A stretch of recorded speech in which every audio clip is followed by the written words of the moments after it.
How do you know what you know पुस्तकाचा मराठी अनुवाद chapter 8 भाग 2. वादविवाद पुष्कळदा निष्फळ का होतात? प्रोटॅगोरसने म्हटलेलं आहे, man is the measure of all things. एका विरुद्ध मताच्या व्यक्तीबरोबर केलेला वादविवाद आठवा. आपण आपली मतं त्याला पटवू शकलो का? किंवा तो त्याची मतं आपल्याला पटवू शकला का? युक्तिवाद का सफल होत नाहीत? आपण काहींच्या वर्तनाने चक्रावून जातो, विस्मित होतो. कोणीतरी बिनधास्तपणे रांगेत घुसतो किंवा उघडपणे खोटं बोलतो. वृद्ध नातेवाईकांना मारतो किंवा 3 बायकांशी लग्नसुद्धा करतो. आपल्याला त्यांच्या वागण्याने धक्का बसतो, परंतु त्यांना तसं वागणं वाजवी वाटतं.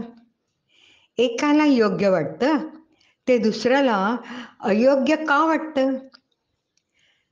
कोणतीही परिस्थिती असो, विश्लेषण असो, एखादा त्याच्या स्वतःच्या मतानुसार निर्णयापर्यंत पोहोचतो. उदाहरणार्थ, अग्नीचे धार्मिक मूल्य.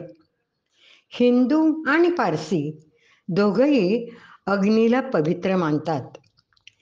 हिंदूंना वाटतं की अग्नीला जे अर्पण करतो ते पवित्र होतं, परंतु पारसी समजतात की अग्नी पवित्र असल्याने त्यात काहीच अशुद्ध घालायचं नाही.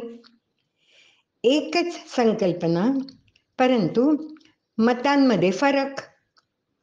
हिंदू मृतदेहाला अग्नी देतात, परंतु पारसी नाही. हिंदूंना वाटतं मृत्यूपश्चात अग्नीने देह पवित्र होतो, परंतु पारसी ते न करता गिधाडांना देह देतात. किंवा दुसरं उदाहरण घेऊया.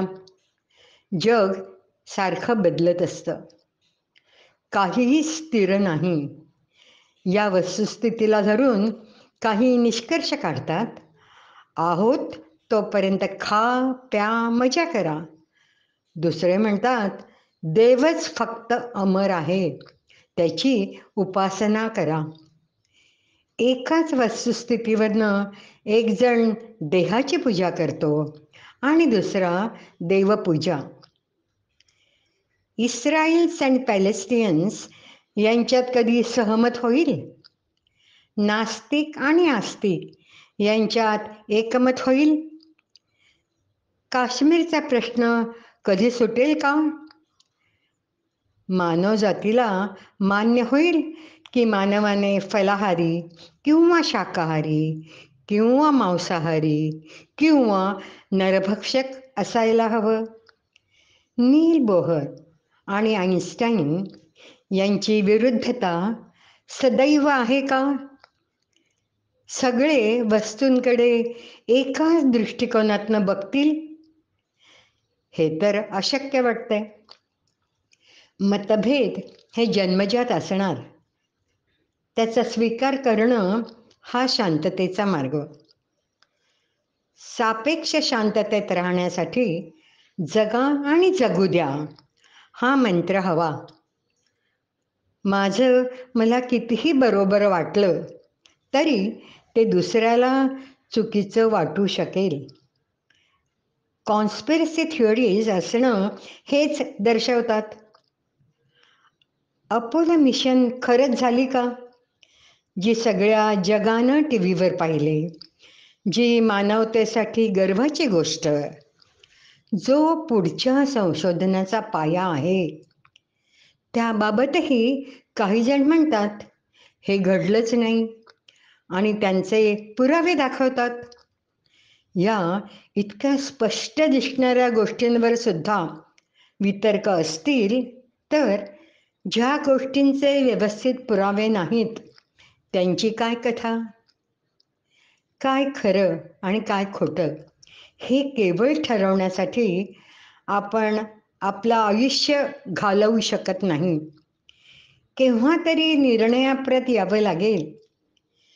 जोपर्यंत जास्त वस्तुस्थिती समोर येत नाही तोपर्यंत मी 100% बरोबर हे धरून चालणार नाही. दुसरेही बरोबर असू शकतात. तरीही आपल्याला आपल्या मतानुसार निर्णय घ्यावा लागतो आणि कृती करावी लागते. हाच शांततापूर्ण सहजीवनाचा मार्ग आहे. तर्कसंगती काही मुद्द्यात उपयोगी पडत नाही. मायकेल फोकॉल, फ्रेंच तत्त्वज्ञानी, यांनी एपिस्टीम या संकल्पनेवर व्याख्यान दिलं. एपिस्टिमॉलॉजिकल अनकॉन्शियसनेस ऑफ एन एरा या विषयावर ते बोलत होते.